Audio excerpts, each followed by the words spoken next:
Russia's prison agency says that imprisoned opposition leader Alexei Navalny has died. The Federal Prison Service said in a statement that Navalny felt unwell after a walk on Friday and lost consciousness. Russian officials say medical staff were called but were unable to resuscitate him.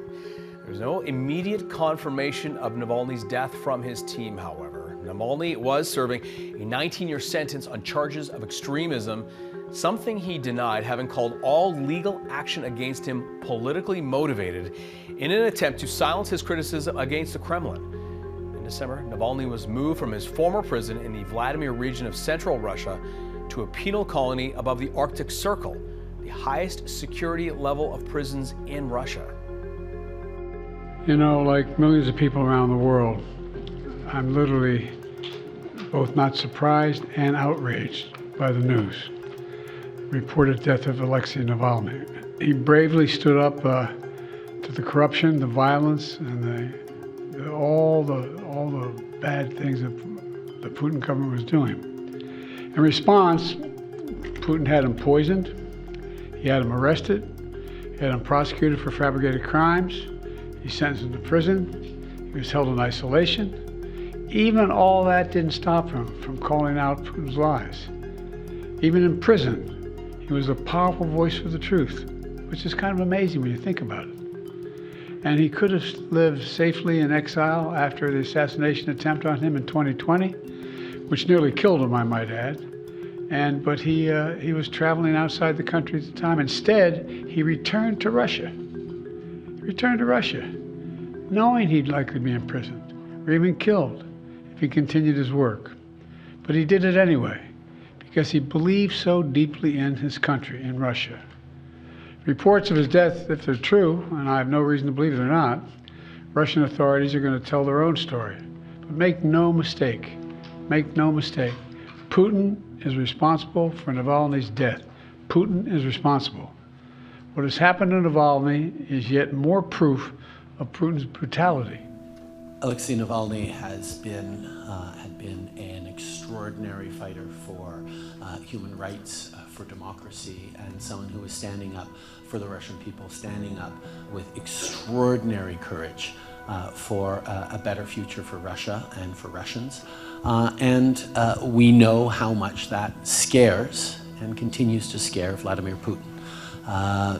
We'll find out more about these reports of his death, but there is no question that he knew that this was always going to be a possibility, and he continued to exhort everyone to continue to fight and to stand up for what is right, to stand up for basic freedoms, to stand up for democracy. And I think on this day it is a moment to reflect on his courage, on his inspiration for all of us, and double and triple down in our resolve as Canadians and as a country to continue to stand up against Putin, particularly in regards to Ukraine, but stand up for the values and principles we believe in a world that is more challenging and more destabilized than we've seen in a very, very long time.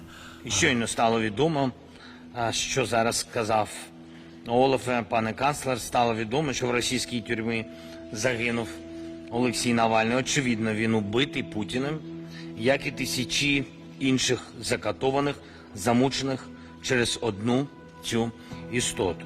Путіну все одно, хто загине, аби тільки він зберіг свої позиції. І саме тому він не має зберегти нічого.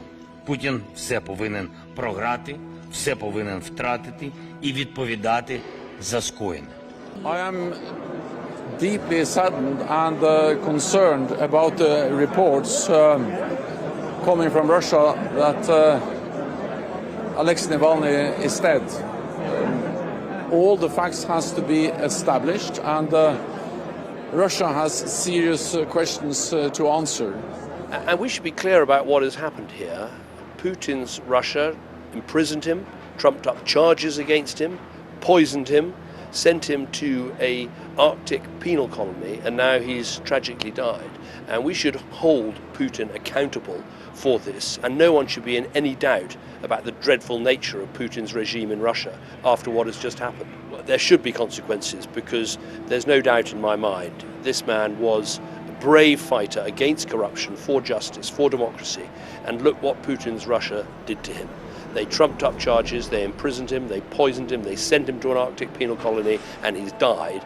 And that is because of the action that Putin's Russia took. No one can look at this regime now and not recognize it for the truly dreadful nature that it has. This is actually quite tragic, and it shows the extent to which the Russian leadership is willing to go to try to silence the voice of the people. And it just shows us what kind of country we are dealing with, and it's a tragedy indeed. It's the whole world see a real face of Russia.